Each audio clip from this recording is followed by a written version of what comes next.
What happened Saturday night? Let's find out, because Coach Steve Fisher is here, and he's back on the Scott and BR Show on the Mighty 1090. Coach, good afternoon. Hey, Scott. I heard your comments prior to my joining you, and I'll tell you one thing: Fresno State Bulldogs were excited, and we weren't. We weren't near as excited and eager as they were, and it showed. I told our team what Ziegler probably put in the paper. We got what we deserved.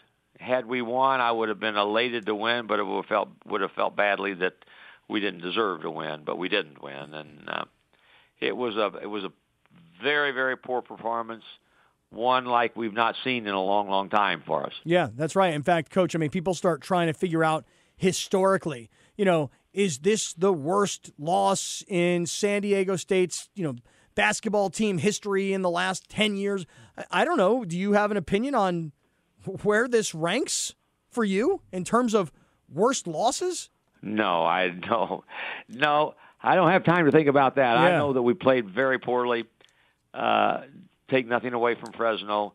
They made a bunch of shots, and they made some hard contested shots.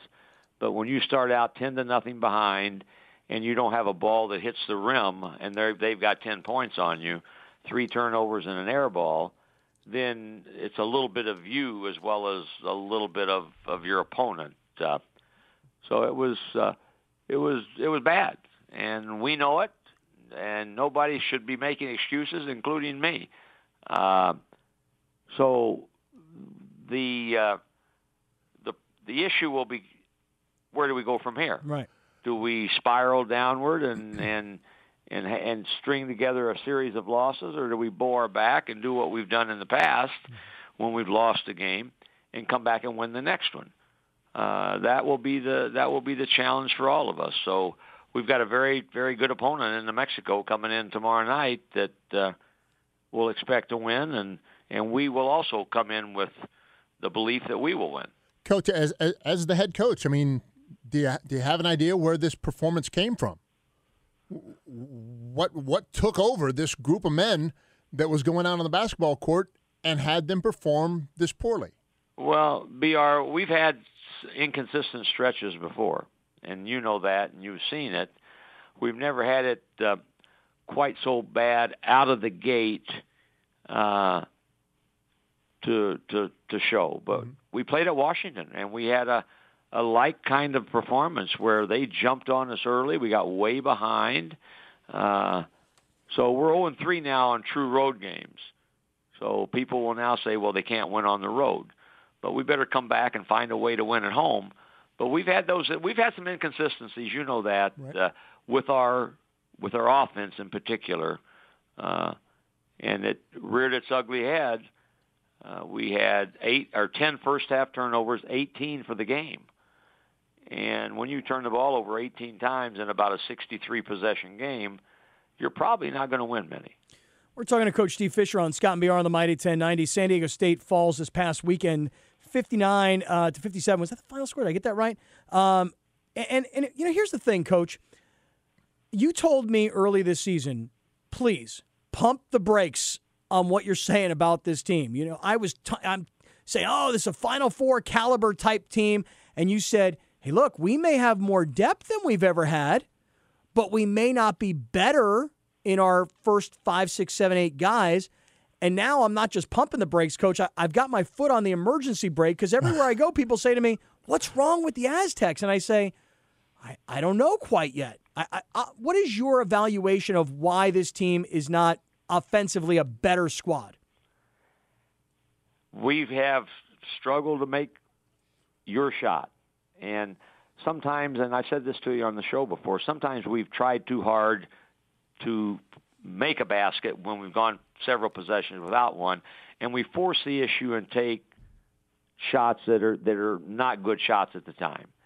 But we've had a lot of good looks that are your shot, that is that particular individual shot, that we haven't made enough of. And we've got to be able, it doesn't matter how good your defense is, you have to be able to score some points.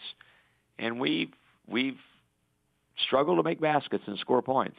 I thought we would be better. I told you that. I told you that, we're going to have an offense that I think could be better overall than it was last year. Well, obviously we're not. Can we be?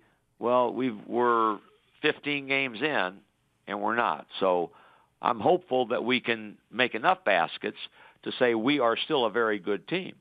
But we have to do that. And, in the Fresno game, we had 6 points with about 6-8 minutes to go in the half. And the score was 23-40. We were behind 17 points, 40-23. We scored 17 straight points in a 4-minute and 35-second span.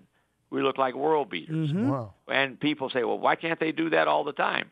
Well, you're not going to do it all the time, but you can't have the droughts and long spells where we failed to make a basket. And we had too many of those, and we've had enough of those to cause everyone to have concern. Yeah, and we're talking to Coach Fisher on Scott and BR on the Mighty 1090. I'm so glad you brought that up, because I think for all the negative of people saying, well, how do you lose to a 6-9 type team, and how do you lose to a team that had injuries and maybe, I don't know that much about Fresno, but they kept saying on the broadcast that their best player or two may have been out of the game. But yet there was that time where, kind of a bright light in the game is seeing Matt Shrigley knock down a bunch of threes and watching this team battle back and get the game to 40-40. You go, okay, these guys are back. They woke up. Right. And so, I guess what I'm saying is that I could find a lot of good. It's just, and I don't know what your thought is on what happened when you battle back like that and you work your way back into the game and tie it. Did you give everything you got and then there wasn't anything left in the tank?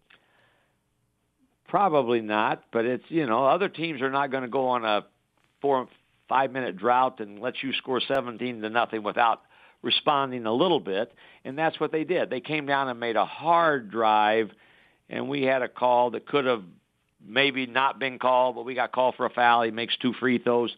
Then Marvell Harris, their best player and one of the better players in the league, who's so athletic, he came down and had an acrobatic basket and one. So they go 5 straight points. In between, Shrigley had another wide-open three that was down and popped out to give us the only lead that we would have had. We never led in the game. And they had got the 5-point lead, and we never came back from it. We had the rally against Cincinnati, as you know, and made the last 4 or 5 points in regulation and put it into overtime and appeared to have momentum, and Cincinnati righted the ship and beat us in that game. We're going to have a lot of close games. I've said that privately and I've said it publicly, and we've had 2 league games, both of them very close. So we've got to find ways to hang tough, and the bottom line is you got to find a way to get a victory that will allow you to get another victory. We've done that, but we haven't done it every time, and now we need to do it again, coming off of a very disappointing, disheartening loss that you can't allow the Fresno State Bulldogs to beat you twice on last Saturday's game. Right. You have to be able to come back and perform. And we practiced we bust home from Fresno, Scott and BR. We didn't get out of the building until 10:20, and I got dropped off on Delmar Harts Road, and I got home at 3:20. So the team got home about 4:20. So we came back on Saturday at 5 o'clock. Coaches met about 3 o'clock, and Dutch, who's got the next practice, or got into Mexico, he was already on to them. And so we talked, and then I was going to go on the court, but then I didn't do it. They went out and shot, and then we just met for an hour and a half in the locker room and made the bulk of the focus on New Mexico. I talked about the game, didn't show one speck of film from Fresno, and that's how I approached it. I told them that we have a good basketball team. They know, I know, we know we need to play better, and we're going to do that on Tuesday. And that was my theme. We've had one true practice, which was today, to get ready for New Mexico, and they're coming in 7 out of 8 wins, and they're a very good team. Yeah, and I think this, and I think that tomorrow night, the crowd this is the energy game. This is rivalry type game against New Mexico. Good club coming into town. This is the kind of game where I think these guys need to feed off the energy. Because Billy Ray asked, why did they show up so poorly? And I don't know. Maybe it's human nature. Maybe it's, geez, the arena's empty. There's no student section. There's no sound. There's no feel. I don't know. But tomorrow night, this team needs to, I think, give the crowd something to get up about, and the crowd needs to give it back. And this could be a turning point in the season. Because, Coach, I don't know how you feel about it, but do you look at it globally as if we're not doing well on the road? We've lost games to quality opponents, but if we don't start getting it together, we're going to find ourselves in a position of we've got to win the Mountain West Conference tournament, or our resume not be impressive enough, and what we've done in years past won't matter to the selection committee. Mm-hmm. We may find ourselves on the outside if we don't start getting it together. You got to get into the tournament to have a chance in the tournament, and that's our goal, as we talked earlier, is to win the Mountain West Conference, the regular season conference. One loss will win the league. Probably more than one loss will win the league. We've got one loss. We've got to come back and play. And I think over an 18-game schedule, if we're good enough, we will be where we hope to be, need to be, should be. If we're not, then we'll all be talking about what happened, and I'll be on your show with you trying to rope-a-dope and skip rope and try to make excuses for what's happened. But there are no excuses. We have enough able bodies ourselves to be productive, and nobody cares. Nobody cares that the Gutierrez kid from Fresno was out. They just want to know, did you win? Nobody cares if anybody's out. And this is not the worst loss in the history of college basketball. We've had a lot of major upsets this year. There'll be more to come. Mm-hmm. Bakersfield beating Cal at Cal, when you saw how we manhandled Bakersfield, and you could go on and on. Yeah, how about New Jersey Technology beating Michigan? Myself included. I don't care what anybody else does. Right. I'm concerned about what we do, and I know you guys are too. Yep. So we lost a terrible game that in a fashion that we haven't lost. Yeah. And that stings and hurts everybody. And I'm doing all the talking, but no. Well, Coach, listen. I know we like that. Yeah. Hey, Coach, listen. Let me ask you this: how much, in your opinion, does this team miss the energy of Dwayne Pole? Well, we miss his big shot making ability, even though he, you look at his numbers and he hadn't shot the ball well. Mm-hmm. He made a huge bucket against Long Beach that tied the game, and he makes spectacular plays. It does energize the team. But we got guys that can do that. And, before we had the concern with Dwayne, we moved him out of the starting lineup and moved Akil Quinn. And Akil, of all our guys, Scott, Akil is an energy provider. He has that ability. That's just his nature. He skips in. He's got a smile on his face. He's enthusiastic. So we got guys that can do that. We've got to just stand up, don't make excuses, and provide for ourselves results. And that's what we're hoping to be able to do. I don't get on chat boards. I don't get on any of the Instagram, internet, whatever it might be. But I'm glad people care. I want people to care about their team. But I also want them to be there tomorrow to do what you said, to help energize the crowd. Our students are still out of town, so we need that building rocking when the Lobos come in here to play us tomorrow. Coach, any word on whether or not, or when, or if Pole comes back? No. Dwayne was at practice today to watch. He had several doctor's appointments. He was not at our New Year's Eve game, did not travel with us to Fresno, has seen multiple doctors, had several tests and things run. He's got other doctors, second opinions that he's going to seek and get.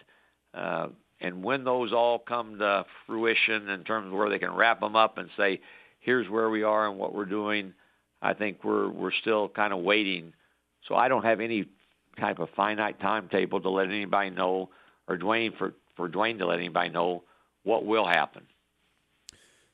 You hoping that Well, of course you're hoping. Are you think he'll be back? You expecting him to be back? I don't know.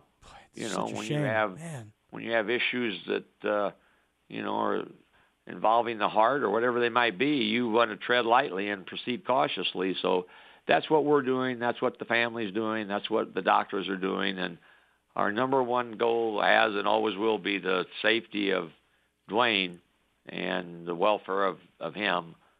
And I'm hoping too. I'm hoping that we'll be able to get him back. But it can't be, okay, this doctor says everything's okay and he's back. It's going to take a while.